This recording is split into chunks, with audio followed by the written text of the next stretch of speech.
Yesus menampakkan diri di hari ini. Saya tunjukkan lagi tadi surat yang ditulis oleh Pontius Pilatus tentang penyalipan, hukuman yang diberlakukan kepada Yesus di luar sumber kekristenan. Nah sekarang begini, kalau memang Isa alaihissalam itu tidak disalibkan, namun diserupakan, bisakah dibuktikan dalam kacamata sejarah, Aikon, untuk memverifikasi Al-Quran?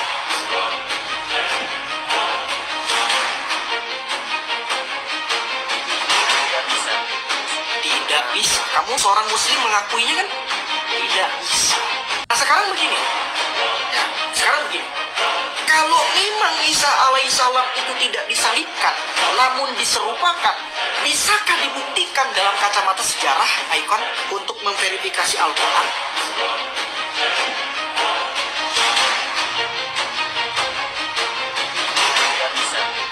Tidak bisa. Kamu seorang muslim mengakuinya kan? Tidak bisa.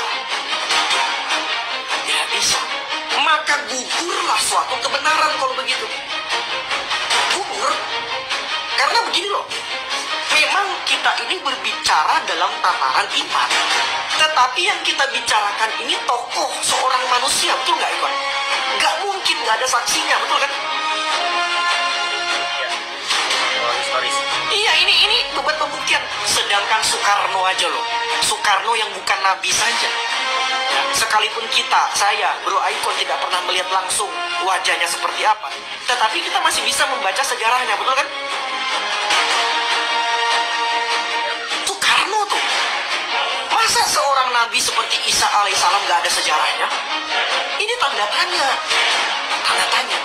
Dan Bro Aikon perlu tahu, sebenarnya yang mengatakan bahwa Yesus tidak disalib namun diserupakan sebenarnya sudah ada sebelum Islam itu ada.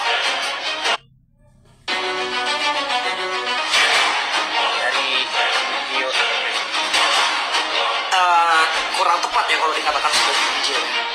Jadi tulisan dari seorang tokoh yang bernama Basilides. Pernah dengar nama Basilides? Tidak asing? Nah, saya rekomendasikan kepada teman-teman Kristen untuk beli bukunya ya. Jadi, bukunya kayaknya saya nggak bawa, saya lupa.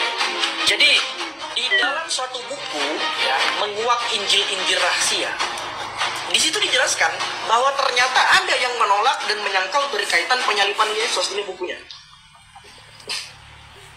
Menguak Injil-Injil rahasia.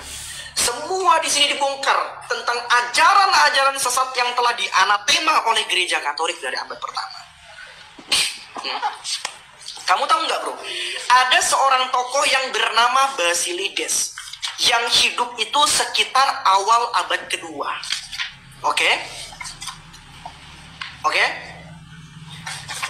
Basilides, bro, ya, itu hidup di wilayah kekuasaan dari Kaisar Hadrian sekitar tahun 117 sampai tahun 138 Masehi.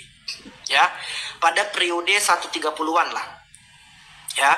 Dan kemudian Basilides ini itu aktif menjadi seorang pengajar. Oke? Basilides itu sudah mengenal beberapa Injil. Injil Lukas, kemudian Injil Matius, dan surat kepada gereja di Roma. Di mana dalam Injil Matius dan Injil Lukas itu, bahkan dalam surat kepada gereja di Roma, di situ menekankan berkaitan pengorbanan Yesus di atas kayu salib. Menderita, mati, dan bangkit di hari yang ketiga. Tetapi Basilides ini itu dalam keadaan sadar, mengerti, dan mengetahui, menolak ajaran resmi gereja. Dia menolak. Dia mengatakan tidak mungkin Yesus yang adalah Allah ini bisa menderita, bisa mati. Dia menolak. Ya. Dia mengatakan seperti ini. Yesus Kristus ketika dia ingin disalibkan, dengan suatu cara dia berhasil menyelamatkan dirinya, dan wajahnya diserupakan dan digantikan oleh Simon dari Kirene. Dengan suatu cara Yesus berhasil menyelamatkan dirinya dan kembali kepada Bapa sambil tertawa.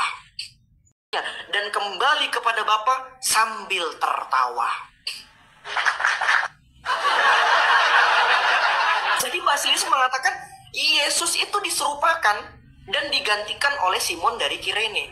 Jadi Simon dari Kirene inilah yang kemudian disalibkan menurut pandangan Basilides. Kenapa dia menolak penyaliban Yesus? Karena menurut dia Yesus yang merupakan Allah itu tidak mungkin menderita. Jadi dia itu berusaha untuk meninggikan keilahiannya Yesus sampai melupakan kemanusiaan Yesus dan pengorbanan Yesus. Tahu nggak? Jadi dia ini menolak kemanusiaannya Yesus. Nah, kenapa Basilides punya pandangan seperti ini, teman-teman? Dia teradopsi dengan pandangan apa? Dia teradopsi dengan pandangan yang kita kenal dengan doketisme. Pernah dengar nggak, bro? Nah, Pernah dengar? kenapa? Doketisme itu muncul sekitar akhir abad pertama kurang lebih. Doketisme itu menyatakan bahwa Yesus itu tidak sungguh-sungguh menjadi manusia. Ya. Dia tidak sungguh-sungguh menjadi manusia, melainkan hanya menyerupai saja. Ajaran inilah yang kemudian diadopsi oleh Basilides. Padahal bro, ajaran yang menolak Yesus datang sebagai sungguh-sungguh manusia telah dikutuk, bahkan dianatema oleh siapa? Oleh murid Yesus yang adalah Rasul Yohanes dalam suratnya. Kita buka 2 Yohanes 1 ayat 7. Kita baca di sini. Dikatakan seperti ini.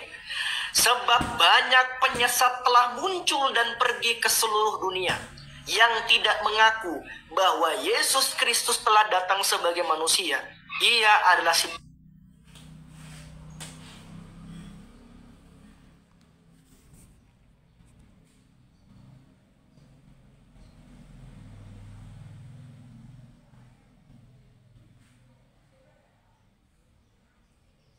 penyesat dan antikristus. Jadi yang menolak kemanusiaannya Yesus itu, yang menolak penderitaannya Yesus di atas kayu salib itu sudah dikutuk oleh Rasul Yohanes dalam suratnya. Kalau kamu tidak percaya. Nah, ajaran Basilides ini, ikon, itu diadopsi lagi oleh kelompok-kelompok abad ke-7. Salah satunya agama kamu. Sesungguhnya Yesus tidak disalib namun diserupakan, gitu kan. Cuman bedanya apa? Bedanya kalian ingin menekankan bahwa Yesus itu merupakan seorang nabi saja, sedangkan Basilides menekankan bahwa Yesus itu adalah Allah. Itu aja perbedaannya. Dan berkaitan, Injil palsu ini sudah ditentang, bahkan sudah diperingatkan oleh Rasul Paulus di dalam suratnya. Kita buka Galatia 1 ayatnya yang ke-8. Apa kata Rasul Paulus di situ?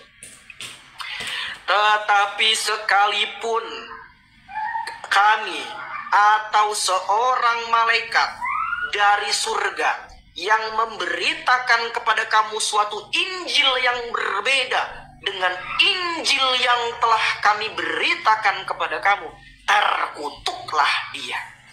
Yang sebenarnya bukan Injil, hanya ada orang yang mengacaukan kamu dan bermaksud untuk memutarbalikkan Injil Kristus.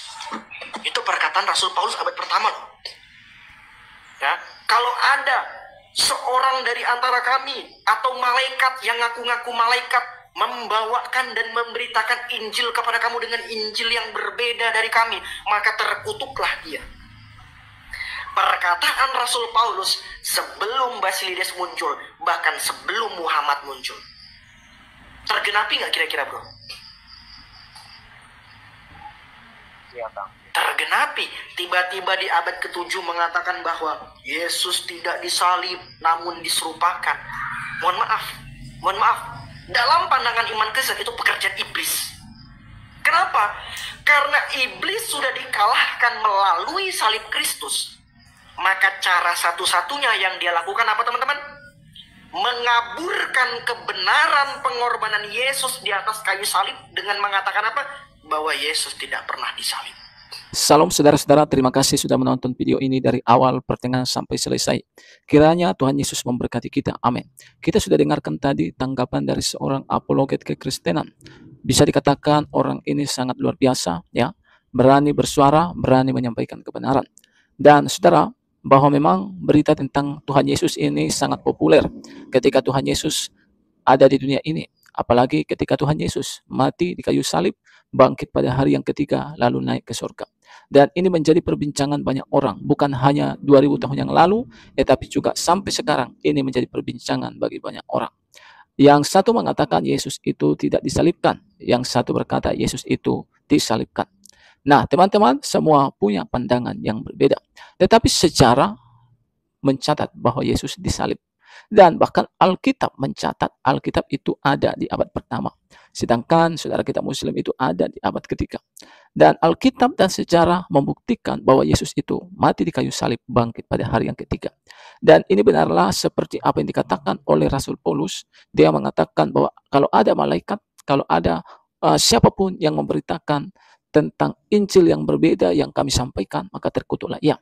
Kenapa teman-teman? Karena Injil yang benar itu adalah mengakui bahwa Yesus itu mati di kayu salib dan bangkit pada hari yang ketiga. Itulah Injil yang benar.